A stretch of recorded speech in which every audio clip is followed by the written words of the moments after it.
Good morning, you loot goblins. Welcome back. It is Sunday the 27th, 2021. Hit that like button to support the video and let's get to the news. In this video, we'll be going over the crazy stuff that continues to happen in ranked lobbies with or without tufi and the backlash Apex is getting, along with the details about TSM Albralelie now moving over to take a spot on the C9 roster. It stirred up a bunch of drama and I will do my best to clear it all up for you because I actually spoke with the members of C9 to understand what really happened. There's also some really insane, never before shared info I'm going to be giving out soon from the infamous cheater tufi. More details at the end of this video, but first let's take a moment to thank our sponsor. Let me take a moment to introduce our sponsor, Pro Guides. Look, I get comments every day. iLootGames, how can I be cracked like you? Please bless us with your knowledge. Well, you're in luck. That's where Pro Guides comes in with their amazing coaching and courses. Look, being told to just use an aim trainer really isn't everything you need to know. That's where courses like the one they have from TSM Snipedown, a Halo World Champion, and Apex Legends Pro come into play. The journey is rough to improving, but it's worth it. So if you want to get better at Apex Legends, I recommend checking out Pro Guides. Use the link in the description and go sub to their YouTube channel, also linked below. Now back to the video. So let's discuss this roster issue. I think a lot of the hate comes from a few things. Supporters of Knoqd being understandably frustrated, haters of Albralelie for thinking he is a team jumper all the time, and fans of Team Liquid that do not want to lose Albralelie. If you do not know, Albralelie has now left Team Liquid and is taking the spot of Knoqd on C9, even though they had placed recently so well. This is going to be a hard timeline to put together, so bear with me as I try to give each side their fair amount of voice. This all started when Team Liquid had what could arguably be called a really bad showing in the ALGS finals, placing 17th, while C9 placed 2. The Liquid team consisted of TSM Albralelie, Flanker, and Nocturnal. Albralelie posted the following on Twitter after their performance in that tournament. Sorry for letting you guys down on what might be my last tournament in Apex. Gonna take it easy for a while to get my mental together and find my way. I love you guys and your support means the world to me. It's time for my break. However, with Albralelie seemingly wanting to take a break from competitive, which means a break from Team Liquid, he basically became a free agent, which led to the possibility of him fitting into another roster, and the C9 team saw a chance to possibly add one of the most mechanically gifted players to their team, a chance they just couldn't pass up. Let me just take a brief moment to let you guys all know about a giveaway I'm doing on Twitter. I'll be giving away enough Apex coins to buy the entire event and Revenant Heirloom. So to enter is super simple. Just go to heirloom.iLootGames.com and follow the instructions. It is completely free and super quick. Link will be in the description down below, and good luck. Now let me give you Liquid Nocturnal's opinion on what happened in this situation before I give you C9's. As for Mac, both Flanker and I knew that he wanted to quit competitive play and look to do other things and not deal with the stress a month or so before champs. So we dealt with a lot of stress making sure to have the last tournament potentially be our best to hopefully keep him if we really did well. Ultimately, it didn't go this way. Shit happens. After the tournament, we all agreed to talk another day to recover from such a loss. Well, talks didn't happen. Then to find out that he's done with comp through Twitter and to see he's joining the team that was trying to steal him even before and during champs finals a few weeks later just kind of disgusts me. I've always wanted the best for Mac and wanted to see him grow into a player I know he is. So now I see him just being the PR scapegoat to help recover C9's image after snaking Knoqd. It's just so gross. Now, this isn't some sob story because I want him back. He's free to do whatever he wants and I'll be happy for him. I'm just getting this off my chest because people deserve to know my side. Like I said before, this isn't to damage Mac in any capacity. I just want the best for him. Then just recently we found out Knoqd is getting dropped from this championship roster of C9 and Albralelie is being added. All over Twitter, we saw pros speaking out about the roster change and how it was a dirty move to drop someone who had helped you get second place in the tournament. The hate was building and for the most part, it was focused on C9's new roster. People were calling Albralelie out for jumping teams again. In fact, he got so fed up with it that he decided to reveal the truth about why he left TSM's comp team. For the sake of clearing my name as a quitter, because I hate how the general community has labeled me as someone that retires and comes back, the first time I quit was not my choice. Hal and Jordan made that decision for me because I wasn't enjoying join the game. I was dropped. I don't hate them. I wish I was given time to prove myself before it happened, but I don't hate them. I'm not someone that just quits freely. Team Liquid is the first team I ever quit on my own, and I refuse to let it happen again. I love my old teammates, but we don't work well in comp. We should have been honest with you guys off the rip, but honestly, I was ashamed of getting dropped. Now I don't care anymore. All I care about is winning, which I will do regardless of what roster I'm on. When I'm back in full force, expect a different attitude and player. To which TSM Imperial How replied, "This should have been said since the beginning, but it is what it is. I too was bothered on what people labeled you after everything was said, but now the obvious truth is here." And Albralelie replied with, "It pissed me off dealing with people calling me a quitter or a traitor for the past year. Should have been said a while ago. I agree. It feels better to have it off my chest and just move on." So why Knoqd? Why was Knoqd the one to go? Well, a lot of it has to do with chemistry. See, Naughty and Zach work well together, and they were actually on the team before Knoqd joined them. Looking at the performance of the finals, Zach was actually the #1 fragger in the tournament, followed by #2 being Stay Naughty. That's insanely impressive. And PvPX, the C9 Apex coach, approached Knoqd with a chance to be able to test for the position on the team against Albralelie, but Knoqd declined the option, deciding to instead leave the team. I think another important thing is that, like, when we found out that Alb was potentially available, it wasn't like, all right, Knoqd, you're gone, we're getting Alb right now. And it's not like when we approached him, we said, you're out.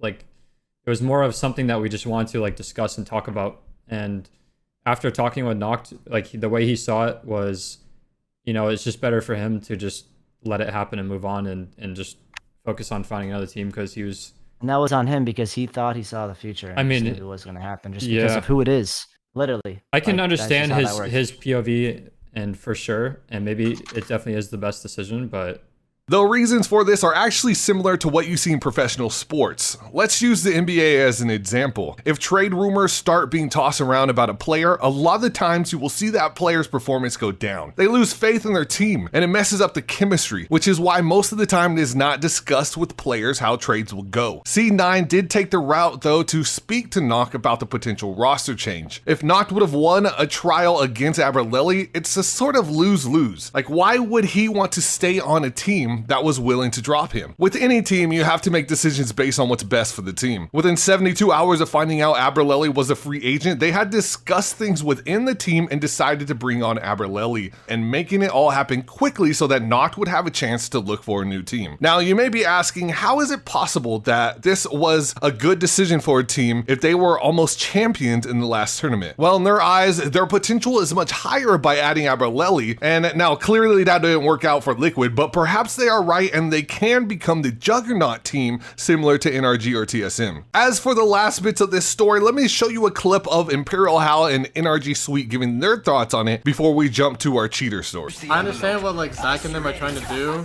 but I don't agree. Like I don't think it's worth it what they did. Like it would make sense if they did bad or they start doing bad, right?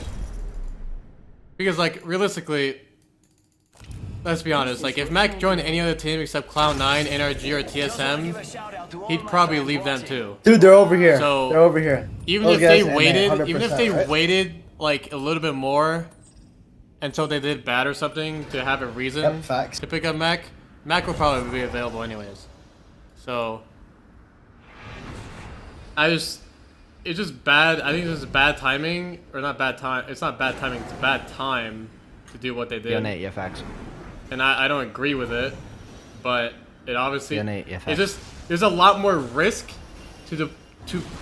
like compared to how much they can gain from it, in my opinion. That's how I see it. All right, so the thing at the Cloud9 thing is, it's stupid. I've seen so in my 4 or 5 year esports career, I have seen this exact same thing happen about 5 times, where a winning team, a team who starts to win randomly with really honestly not 3-star players on the team, they start to win and they take the clout of winning to upgrade their weakest link to a star player on the free agency market, and all 5 times I've seen it happen, the team has gotten worse.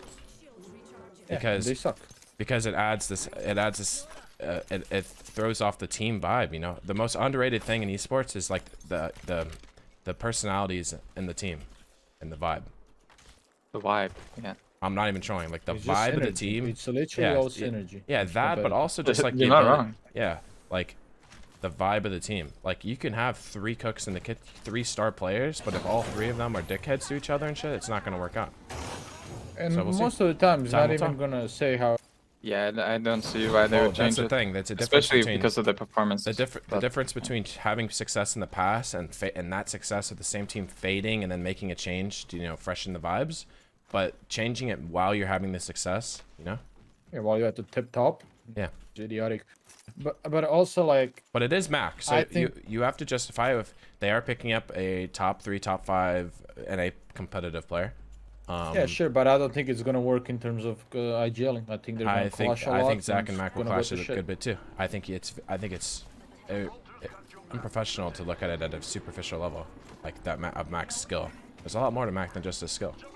I think Knoqd was the perfect teammate for them because he was silent and he was shooting, and that's what you need. Doesn't Yeah, that's what IGL. Nate's the best competitive player in the game, and he says nothing in our. Nate's the best competitive Exactly. and North American player currently playing right now, and he says nothing in the mic but damage. The rest of this debate is really just personal issues that people may have with each other, and I honestly don't think it's worth getting into. These are the facts of the situation and then my opinion. Let me know what you guys think though down in the comments about this big roster change. Our last story for the day is about the current ranked situation. Now let me ask you something. Have you heard of floating players? No? You don't see those in your guys' pubs? What about floating players with infinite charge rifles? No?